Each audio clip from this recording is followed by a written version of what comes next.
Transit Sports TV back again. Every time Arsenal has a chance to open up this gap on top of the table, somehow they just screw it up. What started as a very exciting day for Arsenal after City lost 2-0 to Manchester United in a very awful performance. And if you're an Arsenal fan, you think that today you're going to open up that night gap ahead of Manchester City. But what did you? He ended up with a 0-0 draw at the City Centre in Nottingham Forest.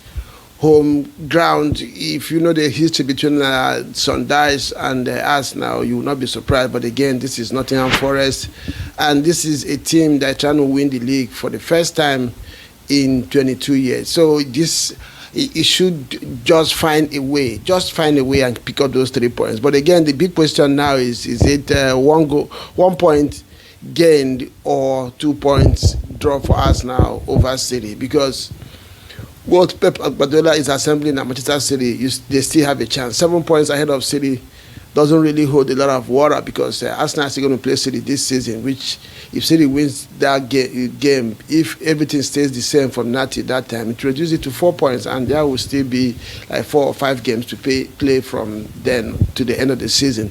And how are you going to look at this one from a Arteta perspective? As a fan, I'm not going to hold anything against him. I don't think he got it wrong today. The only problem I have was the starting lineup. I think everybody that supports us now knows that Bukayo Saka and Odegaard have struck some kind of one of the best and seamless partnerships in EPL in the past few seasons. So starting Madueke with Odegaard, I don't think he went well with me that much. And eventually, when you brought Saka in, within a few minutes, you took out Odegaard, then brought in Berechese.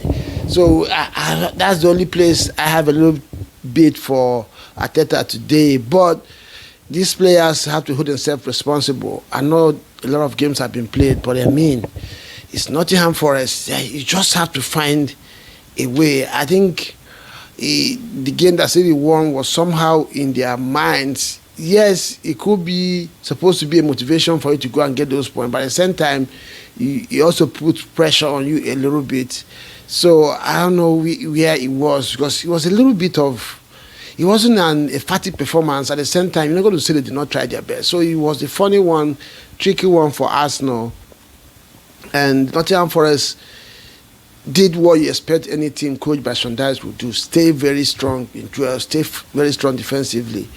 It was one of those days you just needed one, maybe luck, maybe mistake somewhere to open up the game, but it just didn't come, because the Nottingham Forest keeper refused to back down. He made a couple of fantastic saves today for Nottingham Forest, and Arsenal couldn't just find a way. And it also goes down to this idea of playing by the books. What is Arsenal's strength sometimes becomes their weakness as well. What do I mean by that? You can see there's a way Arteta wants his players to play, this team to play. There's a system. This system makes teams find it difficult to beat or score against, and they can open up teams sometimes. But when it doesn't work, that's the problem. You can see these players hardly pull one out of the bag. They hardly, do their thing. And which is one of the reasons why Berechese was brought. And you can see, a maverick as he is, one of the reasons why he's not getting playing time is because he's not playing according to the system. This is what I think. So, and now he has worked against Arsenal. So at this point, at this kind of games, 10 minutes to go, 5 minutes to go, give the players freedom. Allow them to do something. Let them take it upon themselves to manufacture something. But Arsenal was still playing the same way, trying to knock the ball around. Merino was on the pitch. Games like this, push him forward. Play long balls. Let the second balls drop. People like the Clarice can lash on it and all that.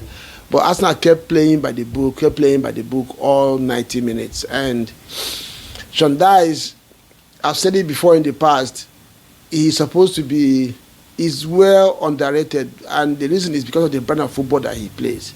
The way his teams are set up, it doesn't change, and somehow it works for the teams that he coaches and where they are on the table. So you're not going to underestimate Nottingham Forest because they're coached by Sunrise, because he will always set his teams up to nullify your strengths. And today Arsenal came with the same thing, and somehow they couldn't find that opening. So the big question now is 1 point gain or 2 points lost. Tomorrow Aston Villa is going to play. I think they go away or they host Everton. And a tricky game as well for Aston Villa. But if they win that game, they'll be 4 points behind Arsenal. Then the league is still on. So Arsenal probably might look back today and say this is one of the games that they did not win, that have made them not to win the league. But they look very poised to win this league this season. So let me know what you think. Do you think Arsenal should have won this league this season, this match today? You think it's going to be, the league is still open? You think Arsenal is still going to win the league? It's still in it. Having Maguire, adding him to that defense in the next week probably will strengthen them a little bit. Champions League is starting again. So I don't know, what do you think is going to happen going forward? But I think it was a disappointing day for us now. They should have found a way to win today. They are still on top of the table. They're still on top of the league. You can still win the league with 7 points. You can still win with 4 points, even 1 point. But the more you open that gap and remove the pressure on yourself, the easier it becomes. But we will see what happens in the coming weeks. And I will see you again next time. Ciao.